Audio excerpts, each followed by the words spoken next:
মৃত্যুর পর লাশের সঙ্গে ফেরেশতারা কি করে, আর যখন আপনজনেরা লাশটি দাফন করে ওইখান থেকে চলে যায় তখন লাশের সঙ্গে কি কি করা হয় এবং কবরে ফেরেশতারা এসে কি বলে। আর বন্ধুরা, ভিডিওটির শেষে আমরা জানবো যে কি আমল করলে কবরের সওয়ালের জবাব দেওয়া সহজ হয়ে যায়। খুবই গুরুত্বপূর্ণ একটি ভিডিও হতে চলেছে, আশা করি আপনি শেষ পর্যন্ত দেখবেন। আর রাসূল সাল্লাল্লাহু আলাইহি ওয়াসাল্লাম বলেছেন যে মৃত ব্যক্তিকে তার নিজের কবরে শুয়ে আপনজনেরা অতটুক দূরে চলে যায় যে কবরের শোয়া ব্যক্তি আপনজনের পায়ের শব্দ শুনতে পায়, আর ওই শব্দটি শোনা অবস্থায় কবরে ফেরেশতা চলে আসে কবরে ওই মৃত লাশটিকে বসায় সওয়াল জবাব করা শুরু করে দেয়। আর মৃত ব্যক্তিকে সর্বপ্রথম যখন শুয়ে থেকে বসিয়ে দেয়া হয়, মৃত ব্যক্তিটির মনে হয় যে সূর্য ডুবে যাচ্ছে, আর ওই মৃত ব্যক্তিটির চোখ মুছে মুছে বলতে থাকে, তোমরা আমাকে ছেড়ে দাও, আমি নামাজ পড়ব, আমার নামাজের সময় হয়ে যাচ্ছে। সুবহানাল্লাহ। যেহেতু সূর্য ডুবে যাচ্ছে, সে মনে করবে আমি হয়তো আসরের নামাজ পড়িনি। আর তখনই ফেরেশতারা বুঝতে পারবে ব্যক্তিটি দুনিয়াতে হয়তো নামাজি ব্যক্তি ছিল। আর তখন ফেরেশতারা ওই ব্যক্তিকে বলবে, সুতরাং আপনি কবরে দুনিয়াতে, আপনি আর দুনিয়াতে নেই, আর আপনি শুধু আমাদের প্রশ্নের উত্তর দিতে থাকেন। আর তখন ব্যক্তিটির কবরের জগতের সব কথা মনে পড়ে যাবে রসুলে পাকের হাদিসগুলো। আর তখন ফেরেশতাগণ বলতে থাকবেন, মান রব্বুকা, বলুন তো আপনার রবকে। আর ব্যক্তিটি যদি ঈমানদার হয় তিনি উত্তর দিবে, রাব্বি আল্লাহ, আমার রব আল্লাহ, যে রবকে আমি দুনিয়াতে কোনো মুহূর্তে একবারও দেখিনি। তারপর ফেরেশতারা আবার বলবে, মান দিনুকা।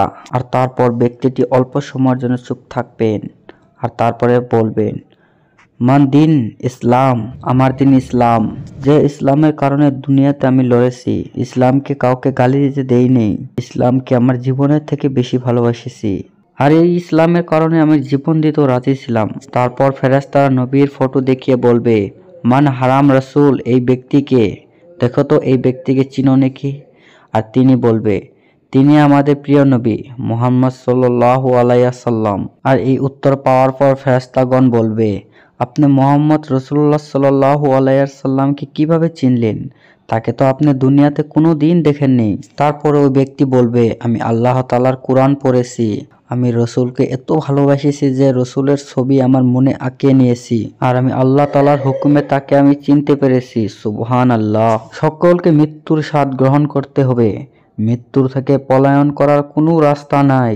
মৃত্যু হচ্ছে আখিরাত জীবনের প্রথম পাড়া। যে ব্যক্তি দুনিয়াতে ভালো কাজ করবে এবং আল্লাহ তাআলার সঙ্গে সাক্ষাৎ করার জন্য প্রস্তুতি নিবে, কবর তার জন্য জান্নাতের বাগিচা হয়ে যাবে, জান্নাতের ফুল হয়ে যাবে, জান্নাতের সুগান হয়ে যাবে। আর যে ব্যক্তি খারাপ কাজ করবে এবং আল্লাহ তাআলার সঙ্গে শিরিক করবে, ওর জন্য কবর অন্ধকার একটি ঘর হয়ে যাবে। আল্লাহ তাআলা বলেছে, কবরে মুনকার নাকিরের প্রশ্নের জবাব তারাই দিতে পারবে যারা আল্লাহ তাআলার কথা মতো চলেছে, রসুলের পাক দেখা রাস্তা দিয়ে চলেছে। আর যারা আল্লাহ তাআলার দেখা রাস্তা চলে নেই, তারা মুনকার নাকিরের প্রশ্নের উত্তর একটি দিবে, রা আদ্দি, আমি কিছুই জানি না, হায় আফসোস, আমি কিছুই জানি না, আমি তো কিছুই বুঝতে পারছি না। সুতরাং মুমিন বান্দাদের উত্তরে বলবে, ফেরেশতাগণ, আমার বান্দা ঠিকই বলেছে, তাকে জান্নাতের বাগিচাত শুইয়ে দাও। সুতরাং তাকে জান্নাতের পোশাক পরিয়ে দাও এবং জান্নাতের একটি দরজা তার কবরে খুলে দাও। সুবহানাল্লাহ। সুতরাং তার দিকে জান্নাতের সুগন্ধ এবং হাওয়া যেতে থাকবেন। সুতরাং ওই দরজাটি তার সুস্পষ্ট করে দেয়া হবে। সুবহানাল্লাহ। আর রাসূলুল্লাহ সাল্লাল্লাহু আলাইহি ওয়াসাল্লাম বলেছে, তারপর একটি সুন্দর বকবকা একটি কাপড় পিন্দে সুগন্ধ মাখিয়ে এত সুন্দর কাপড় পিন্দে একটি ব্যক্তি ওই মৃত লাশটির কাছে চলে আসবে। আর ওই ব্যক্তিটি ওইখানে এসে বলবো, সুসংবাদ গ্রহণ করো, যা তোমাকে অনেক আনন্দিত করবে। ওই সুসংবাদ দেয়া ব্যক্তিটিকে মুমিন বান্দাটি জিজ্ঞেস করবে, দাদা আপনি কে? আর তারপর ওই ব্যক্তিটি বলবে, আমি তোমার নেক আমল। আর এটা শোনার পর মুমিন ব্যক্তিটি বলবে, কিয়ামত শুরু হয়ে যাক, কিয়ামত শুরু হয়ে যাক। হাদিসটি মুস্তামা আহমেদের, কেননা তিনি ভালো করে জানে যে প্রকৃত জান্নাত কিয়ামত সংগীত হওয়া আগ পর্যন্ত পাওয়া যাবে না। আর তখন ফেরেশতাগণ বলবে, আপনি ঘুমান। আর মুমিন ব্যক্তিটি বলবে, আমি আমার পরিবারের কাছে যেতে চাই, আমার পরিবারকে এই সুসংবাদটি দিতে চাই। আর ফেরেশতাগণ আবারও বলবে, আপনি ঘুমান। আর তিনি এত আরামের ঘুমাবে যে কিয়ামতের আগ পর্যন্ত আরো উঠবে না। আর এই হাদিসটি তিরমিজি শরীফের। আর রাসূলুল্লাহ সাল্লাল্লাহু আলাইহি ওয়াসাল্লাম বলেছেন, কবর হচ্ছে পরকালের জীবনের প্রথম ঘাঁটি। আর কেউ যদি এইখান থেকে মুক্তি পায় তার জন্য পরকালের ঘাঁটিগুলো সহজ হয়ে যাবে। আর কেউ যদি কবর থেকে মুক্তি না পায় তার জন্য পরকালের ঘাঁটিগুলো অনেক কঠিন হয়ে যাবে। আর রাসূলুল্লাহ পাক সাল্লাল্লাহু আলাইহি ওয়াসাল্লাম কাফেরদের মৃত্যু নিয়ে বলেছে, যখন একটি কাফের মারা যায় তখন তাকে কবরে নিয়ে যাওয়া হয়। কবরে তাকে আবার বসানো হয়। বসানোর পরে তাকে জিজ্ঞেস করা হয়, মান রাব্বুকা, তোমার রব কে? কিন্তু আফসোস, ওই ব্যক্তি বলে, আমি কিছুই জানি না, আমি কিছুই জানি না। আবারও প্রশ্ন করে, তোমার দিন কি? কিন্তু ওই ব্যক্তিটি আবারও বলে, আমি কিছুই জানি না। আর তারপর রাসূলের ফটোটি দেখিয়ে বলা হয়, দেখো তো তুমি একে চিনো নাকি?